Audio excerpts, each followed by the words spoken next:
تو آپ مراقبے میں جب بیٹھیں تو چاہے آپ چوکور بیٹھیں آلتی پالتی مار کے یا عطیات میں بیٹھیں، یہ آپ کی اپنی مرضی ہے، مگر ایک حیت میں بیٹھیں۔ شروع میں 5 منٹ بیٹھیں گے، پھر مجاہدے سے 10 منٹ بیٹھیں گے، پھر 15 منٹ۔ جو 5 منٹ نہیں بیٹھ سکتا تھا وہ 2 گھنٹے بھی بیٹھ جائے گا، عادت بن جائے گی۔ تو یہ عادت بنانی پڑتی ہے، اس سے ڈرنا نہیں ہوتا۔ پہلے تو شیطان کہتا ہے کہ بس ٹانگ ٹوٹ جائے گی، اور جب بیٹھنے کی عادت پڑ جائے گی تو پھر کہتا ہے اب تو تیری گردن ٹوٹ جائے گی، کیونکہ ہر وقت سر جھکا کے بیٹھے رہنے سے گردن میں بھی درد ہوتی ہے، مگر ایک عادت پڑ جاتی ہے۔ پھر گھنٹوں انسان بیٹھتا ہے، سکون پا لیتا ہے اس کنڈیشن میں۔ تو آپ یہ سمجھیں کہ جو قلب جاری ہونا ہے اس کی پہلی ریکوائرمنٹ کہ ہم مراقبے میں لمبا بیٹھنے کی عادت ڈالیں۔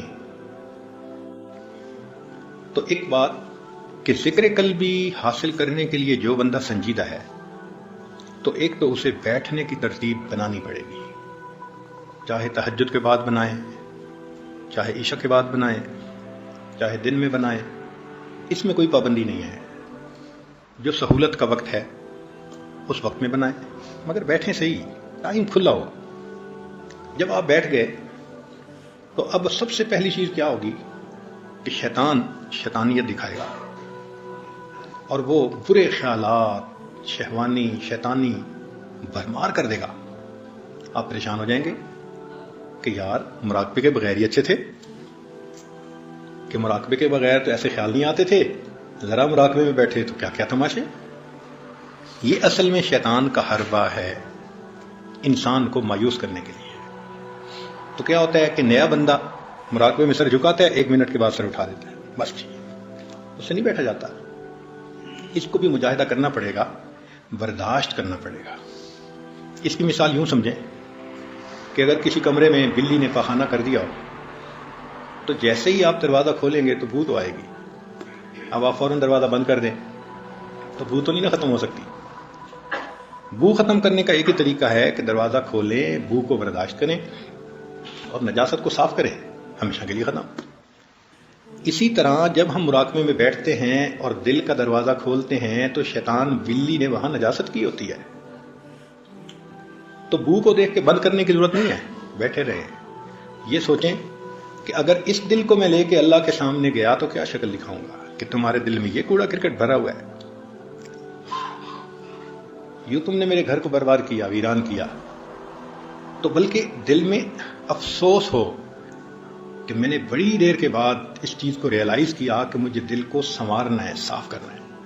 تو بیٹھے رہیں، جو خیال آتا ہے بیٹھے رہیں۔ ہوگا کیا کہ پہلے دن 100 خیال آئیں گے، پھر 99 ہو جائیں گے، پھر 98 ہو جائیں گے، پھر 97۔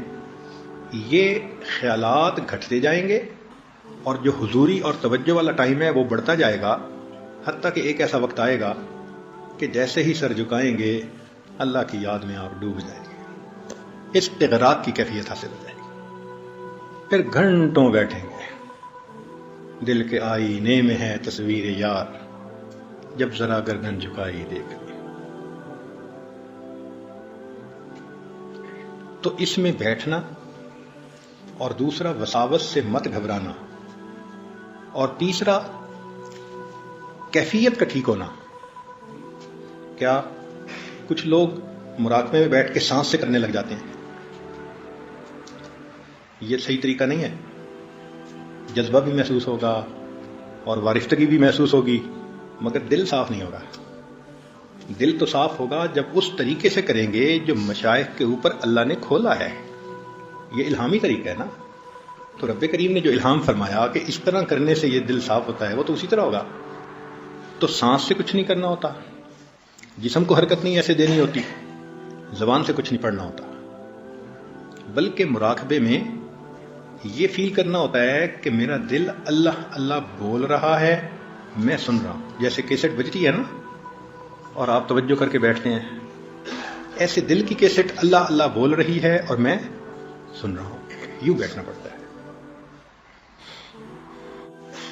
کہتے ہیں کہ شیخ عبدالقادر جیلانی رحمۃ اللہ علیہ جنگل میں بیٹھے مراقبہ کر رہے تھے، یکدم ایک روشنی ظاہر ہوئی اور آواز آئی، عبدالقادر اب ہم تم سے بہت خوش ہو گئے اور قلم تمہارے لیے اٹھا دیا گیا۔ یعنی اب تم جو مرضی کرو، اب ہم تم سے راضی. تو جیسے ہی یہ آواز آئی نا تو شیخ عبد القادر جیلانی رحمۃ اللہ علیہ نے فوراً پڑھا لا حول ولا قوت الا باللہ، کہ اللہ کا حکم تو ہے کہ وعبد ربک حتی یاتیک الیقین، کہ موت تک کرنا ہے. اور یہ تو پھر شیطان ہی ہو سکتا ہے نا جو کہہ رہا ہے کہ اب جب تم کرو قلم اٹھا دی گئی. تو انہوں نے کہا لا حول ولا قوت الا باللہ. تو شیطان تھا بھاگا، مگر جاتے ہوئے بیک فائر کر گیا.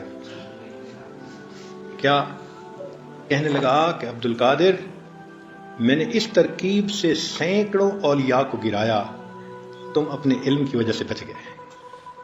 میں نے اس ترتیب سے سینکڑوں اولیاء کو برباد کیا لیکن تم اپنے علم کی وجہ سے بچ گئے. انہوں نے پھر کہا دوسری مرتبہ لا حول ولا قوت الا باللہ. او بدبخت، اپنے علم کی نئی وجہ سے نہیں بچا، اللہ کے فضل کی وجہ سے بچا.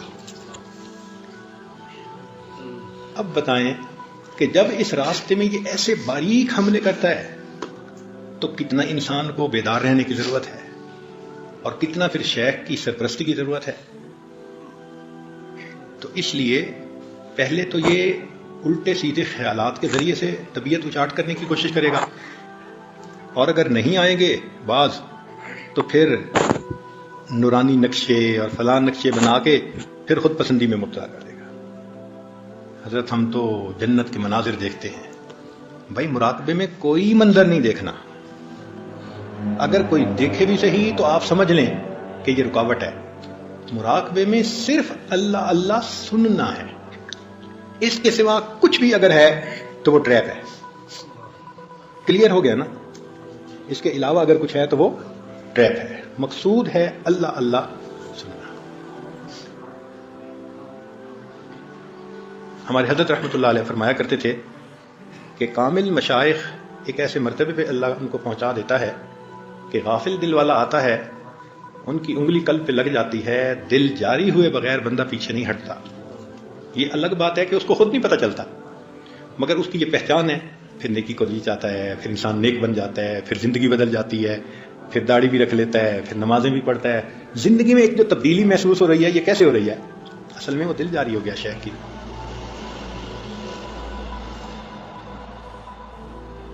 اس لطیفے کے اوپر ٹائم لگانا پڑتا ہے کیونکہ یہ پہلا سبق ہے، مگر یہ آسانی سے ہو جاتا ہے.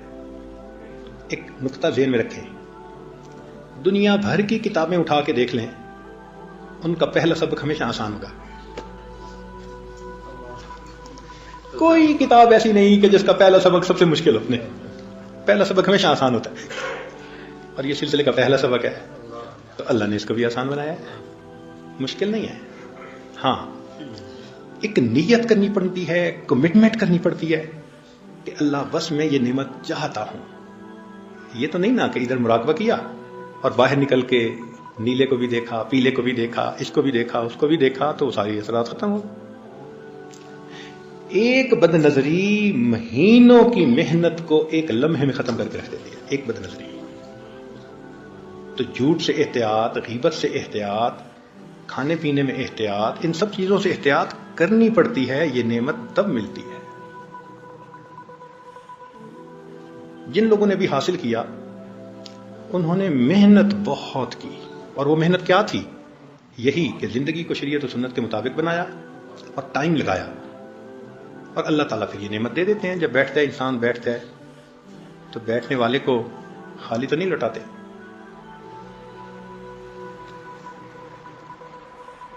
یہ جو قلب کا ذکر ہے، ایک دفعہ یہ مل جائے پھر آگے کے سبق آسان اور بھی ہو جاتے ہیں. کیوں؟ کہ قلب کے ذکر کی وجہ سے اس کا وجود ہر وقت نور کو اخذ کر رہا ہوتا ہے. بھائی جس گھر میں ایک بلب کے اندر روشنی آ جائے تو پھر باقی کمروں میں روشنی پہنچانا تو مشکل ہی نہ رہتا. پہلا کنیکشن لینا ذرا مشکل ہوتا ہے. تو جس نے پہلا کنیکشن لے لیا اور جس کا قلب جاری ہو گیا، پھر روح کا جاری ہونا، سر کا جاری ہونا، پھر سب آسان ہوتا ہے، مشکل نہیں ہوتا. پھر وہ گھر کی بات ہوتی ہے، یہاں سے کنیکشن یہاں جوڑ دو، یہاں سے کنیکشن یہاں جوڑ دو. باہر سے تو آ ہی گیا نا. اس کا ایسا ہی معاملہ ہے. تو یہ ذکر قلبی محنت سے مل جاتا ہے، لیکن مانگنا پڑتا ہے، دعائیں بہت مانگنی پڑتی ہیں، تمنا بنا کے۔ جس طرح بچہ لپٹ جاتا ہے ماں سے، مانگتا ہے، پیچھے نہیں ہٹتا، تھپڑ بھی کھاتا ہے، پھر ماں سے لپٹتا ہے، ایسے لپٹ کے مانگنا پڑتا ہے، تہجد میں، تنہائی میں، فلاں میں، پھر یہ نعمت نصیب ہوتی ہے۔